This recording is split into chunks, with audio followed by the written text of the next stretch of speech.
우리는 살아가면서 종종 이런 생각을 합니다. 나는 더 나아져야 해. 좀 더 완벽해질 수는 없을까? 지금 이대로는 부족해. 완벽한 사람이 되고 싶고, 흠없는 삶을 살고 싶고, 누구에게나 인정받고 후회 없는 선택만을 하고 싶다는 바람이 마음속에 자리합니다. 그래서 우리는 끊임없이 자신을 다그치고 하루하루를 더 치열하게 살아갑니다. 하지만 그런 노력의 끝에 남는 감정은 희열이 아니라 지치고 허무하고 때로는 자기 자신에 대한 실망일 때가 많습니다. 완벽해지기 위한 길이 왜 이렇게 고되고 아픈 걸까요? 부처님께서는 이와 같은 인간의 마음을 아주 오래 전부터 꿰뚫어 보셨습니다. 부처님께서는 우리 마음속 깊은 갈망과 고통의 본질을 꿰뚫어 보시고 그 원인을 분명하게 가르쳐 주셨습니다. 완벽해지고자 하는 욕망 자체가 우리를 괴롭게 만드는 씨앗이라는 사실을 일깨워 주셨습니다. 완벽에 대한 집착은 끊임없는 비교와 자기 비판을 낳고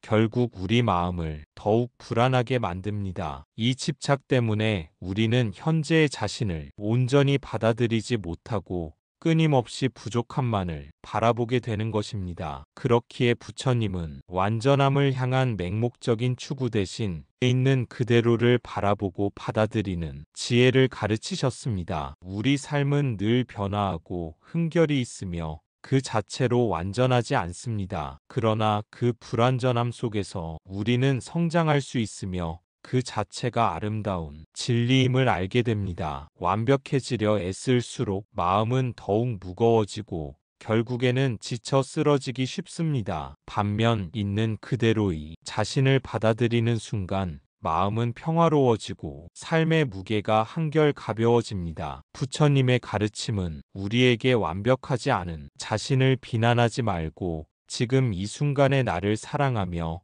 그 자체로 소중히 여길 것을 권합니다. 완벽을 향한 길이 아니라 깨어있는 마음으로 매 순간을 살아가라고 하십니다. 그렇게 할 때 우리는 비로소 자유로워지고 진정한 행복에 가까워질 수 있습니다. 삶의 고통은 사라지지 않을지라도 그 고통에 집착하지 않는 지혜를 통해 우리는 평화를 얻을 수 있는 것입니다. 완전해지고 싶은 욕망은 괴로움의 씨앗이 된다고 하셨습니다. 우리가 가진 완벽에 대한 집착이 오히려 삶을 괴롭게 만든다는 뜻입니다. 법구경에서는 이렇게 말씀하셨습니다. 남의 허물은 쉽게 보이나 자신의 허물은 보기 어렵다. 남의 허물은 바람처럼 날려보면서도 자신의 허물은 가려둔다. 우리가 완벽해지지 못한다고 괴로워할 때 그 괴로움은 실제의 모습 때문이 아니라 이래야 한다는 기준 때문입니다. 그 기준이 자신을 판단하고 자신을 깎아내리며 스스로를 괴롭게 만듭니다. 그래서 우리는 자주 스스로에게 묻습니다. 왜 나는 이 정도밖에 안 될까? 왜 나는 늘 부족하고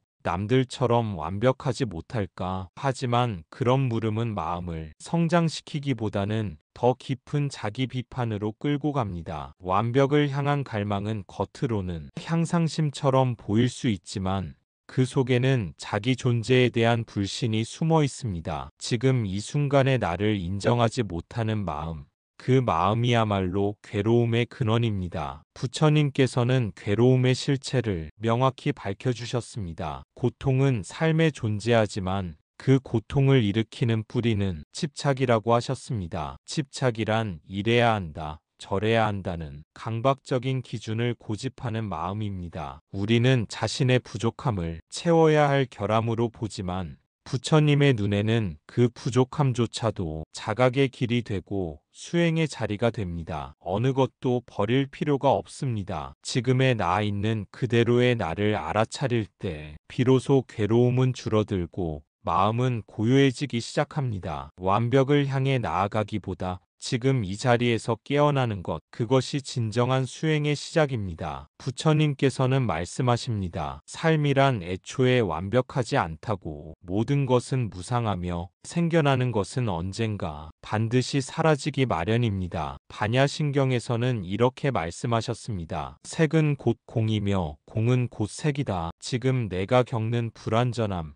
삶의 어긋남과 실수, 그 모든 것들이 곧 비어있다는 뜻입니다. 그 비어있음은 허무함이 아니라 변화 가능성이며 집착에서 벗어날 자유입니다. 완벽하지 않아도 괜찮습니다. 실수해도 괜찮고 조금 부족해도 괜찮습니다. 왜냐하면 그 모든 것 역시 잠시 머물다 가는 인연이 한 조각이기 때문입니다. 그래서 부처님의 가르침은 우리에게 말합니다. 무언가를 쥐고 있는 손을 잠시 펴보라고, 붙잡으려는 마음을 놓아보라고. 그렇게 마음을 내려놓을 때 비로소 우리는 지금 이 순간을 온전히 살아갈 수 있습니다. 사람들은 종종 공이라는 말을 오해합니다. 비어 있다는 것이 의미 없다는 뜻으로 들릴 수 있기 때문입니다. 하지만 부처님께서 말씀하신 공은 존재하지 않음이 아니라 모든 것이 서로 연결되어 있고 항상 변화하며 머물지 않는다는 깊은 깨달음입니다. 지금의 불완전함도 고정된 실체가 아닙니다. 그것은 끊임없이 변화하고 있는 과정 속의 일부일 뿐입니다. 우리가 괴로워하는 이유는 그 과정을 멈춰 세우고 그 상태를 나라고 착각하기 때문입니다. 하지만 부처님께서는 알려주십니다. 그 어떤 것도 영원하지 않고 그 어떤 감정도 머무르지 않으며 우리의 삶 또한 계속 흐르고 있다는 것을. 그래서 우리는 매 순간 다시 시작할 수 있습니다. 비어있음은 멈춤이 아니라 언제든 새롭게 열릴 수 있는 가능성입니다. 그러니 지금 이 순간의 나를 있는 그대로 인정해 주세요. 완벽하지 않다는 사실이 당신을 부족하게 만드는 것이 아니라 당신을 자유롭게 하는 시작이 될 수 있습니다. 어쩌면 진짜 완전함이란 흠이 없는 상태가 아니라 흠조차도 자연스럽게 받아들이는 마음 아닐까요? 삶에서 흠 없음만을 추구하면 끝없는 비교와 다툼에 빠지지만 있는 그대로를 받아들이면 마음은 편안해지고 평화로워집니다. 수타니파타에서 부처님은 이렇게 말씀하십니다. 남과 다투지 않고 욕심 없이 살아가는 자, 그것이 진정한 고요함이다. 완벽을 추구하는 마음에는 언제나 결핍이 따라옵니다. 그러나 지금 이 순간에 깨어있는 마음에는 충만함이 있습니다. 결핍은 바깥에서 오는 것이 아닙니다. 누군가보다 부족해서 생기는 것도 아닙니다. 결핍은 지금 이대로는 안 된다는 마음속 판단에서 시작됩니다. 그리고 그 판단은 늘 우리를 바쁘게 만듭니다. 더 나아져야 한다. 더 채워야 한다. 더 인정받아야 한다는 생각으로 쉼없이 달리게 만듭니다. 하지만 그런 다름 속에서는 진정한 평화가 피어날 수 없습니다. 왜냐하면 이미 충분한 것을 부족하다고 여기며 쫓고 있기 때문입니다. 부처님께서는 우리에게 멈추는 법을 가르치십니다. 멈추어 바라볼 것, 그 안에 있는 욕심과 두려움을 마주할 것, 그리고 그 모든 마음을 자비로 감쌀 것. 지금 이 순간 숨을 들이쉬고 내쉬며 자신에게 이렇게 말해보세요. 나는 지금 이대로 괜찮다. 나는 완전하지 않지만 지금 이 마음을 알아차릴 수 있어 다행이다. 깨어있는 자는 외적 조건이 아니라 자기 안에서 평화를 찾습니다. 그 평화는 흠없는 삶에서 오지 않습니다. 오히려 흠 많은 삶을 있는 그대로 끌어안는 자리에서 시작됩니다. 그렇게 마음이 고요해질 때 비로소 우리는 누구와도 다투지 않고 스스로와도 화해할 수 있게 됩니다. 여기서 부처님께서 가르치신 한 가지 수행법을 나누고 싶습니다. 바로 사띠, 즉 마음 챙김입니다. 마음 챙김이란 지금 이 순간 있는 그대로를 판단 없이 지켜보는 마음입니다. 무언가 부족하다고 느낄 때, 다른 사람과 자신을 비교하게 될 때, 마음이 조급해지고 실망스러울 때 잠시 숨을 들이쉬고 내쉬며 이렇게 말해보세요. 지금 이 순간 이 모습 그대로 괜찮다. 이 감정은 구름처럼 흘러간다. 이 마음 또한 머물지 않는다. 이처럼 마음 챙김은 삶을 바꾸는 특별한 행동이 아니라 지금 이 순간을 온전히 살아내는 연습입니다. 우리는 자주 과거의 실수에 머무르거나 미래의 불안에 사로잡혀 현재를 흘려보내곤 합니다. 하지만 부처님께서는 과거나 미래에 머물지 말고 바로 지금 여기서 깨어 있으라고 하셨습니다. 그 말은 완벽한 과거를 회상하거나 이상적인 미래를 계획하는 것이 아니라 지금의 나를 알아차리고 이 순간의 순결과 함께하라는 뜻입니다. 마음이 흔들릴 때, 감정이 요동칠 때, 바로 그때가 수행의 기회입니다. 이 감정은 옳고 저 감정은 나쁘다는 판단 없이 그저 바라보는 연습을 하다 보면 점점 마음의 파도는 잔잔해지고 어떤 순간에도 중심을 잃지 않는 힘이 생겨납니다. 마음 챙김은 삶을 통제하려는 방식이 아니라 삶과 친해지는 방법입니다. 조금 느려도 괜찮고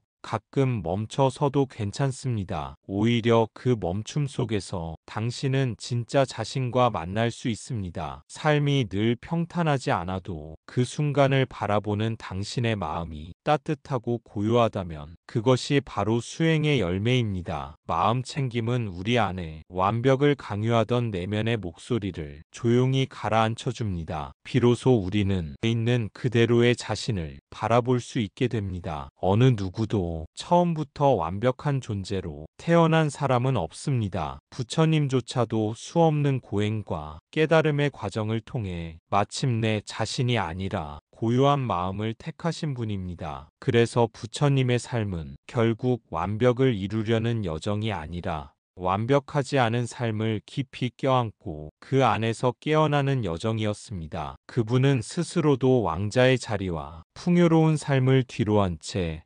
고통받는 인간의 삶 속으로 들어가셨습니다. 병드니 늙으니 죽음을 마주하며 삶이 본래 불완전함으로 가득 차 있다는 사실을 직접 보셨기 때문입니다. 그리고 그 불완전함을 부정하지 않고 있는 그대로 받아들이고 그 안에서 괴로움의 원인을 바라보셨습니다. 바로 그 깊은 바라봄과 이해가 깨달음의 문을 열었습니다. 이처럼 수행은 흠없는 이상적인 상태로 나아가는 것이 아니라 지금 이 삶, 지금 이 자리에서 흔들리는 마음을 알아차리고 다시 중심으로 돌아오는 것을 의미합니다. 우리 또한 그렇습니다. 흔들리는 순간이 있어도 자신을 미워하지 말고 넘어지는 날이 있어도 그 자리에서 다시 일어설 수 있음을 믿어야 합니다. 진정한 수행자란 실수하지 않는 사람이 아니라 실수한 뒤에도 자기를 탓하지 않고 자비로 자신을 일으켜 세우는 사람입니다. 당신 역시 지금 이 모습으로 충분합니다. 완벽하지 않기에 더 깊어질 수 있고 더 자비로워질 수 있으며 더 진실해질 수 있습니다. 혹시 지금도 내가 왜 이 정도밖에 안 될까 하고 자신을 탓하고 계신가요? 그렇다면 이렇게 말씀드리고 싶습니다. 지금의 당신, 실수투성이인 그 모습, 부족하고 불완전한 그 자리조차도 불성을 품은 귀한 존재입니다. 당신은 어떤 결과나 성취 때문에 소중한 것이 아니라 존재 그 자체로 존귀한 사람입니다. 이 세상에 단 하나뿐인 존재, 그 자체로 가치 있고 의미 있는 당신입니다. 우리 모두가 완벽하지 않기에 때로는 넘어지고 실수하며 좌절도 겪지만 그 모든 경험이 모여 지금의 당신을 만들어냈습니다. 부처님께서는 우리 각자의 본성에 불성이 깃들어 있음을 일깨워 주셨습니다. 불성이란 모든 중생이 갖고 태어난 깨달음에 이를 수 있는 근본 본성입니다. 그러니 지금의 부족함이나 약함이 결코 당신의 가치를 깎아내리지 않습니다. 오히려 그 부족함 속에서 성장과 변화를 위한 씨앗이 싹틉니다. 자비로운 시선으로 자신을 바라볼 때 우리는 진정한 힘을 얻게 됩니다. 자신을 있는 그대로 받아들이고 그 위에 조금씩 사랑과 이해를 쌓아갈 때 내면의 평화가 자라납니다. 세상의 기준이나 타인의 평가에 휘둘리지 않고 자신의 가치를 스스로 인정할 때 비로소 자유로워집니다. 그 자유 안에서 당신은 무엇과도 비교할 수 없는 빛나는 존재가 됩니다. 그러니 오늘 이 순간 숨을 깊게 들이쉬고 내쉬면서 스스로에게 말해주세요. 나는 충분히 가치 있는 존재이다. 나는 나로서 온전하다. 이 마음이 당신의 삶을 지켜주는 따뜻한 등불이 되기를 바랍니다. 마지막으로 부처님의 이 가르침을 당신의 마음에 전하고 싶습니다. 무엇이든 일어나는 것은 사라지기 마련이다. 그러니 집착하지 말고 고요히 바라보라. 완벽한 삶은 없습니다. 하지만 깨어있는 삶, 진실한 삶, 그리고 자비로운 삶은 있습니다. 당신이 지금 이 순간을 있는 그대로 살아간다면 그 자체가 바로 부처님의 길을 걷는 삶입니다. 나무 아미타불 관세음보살, 당신의 걸음걸음마다 고요함이 깃들기를, 당신의 하루하루마다 자비와 평화가 스며들기를 바랍니다. 감사합니다. 구독과 좋아요는 저에게 큰 힘이 됩니다.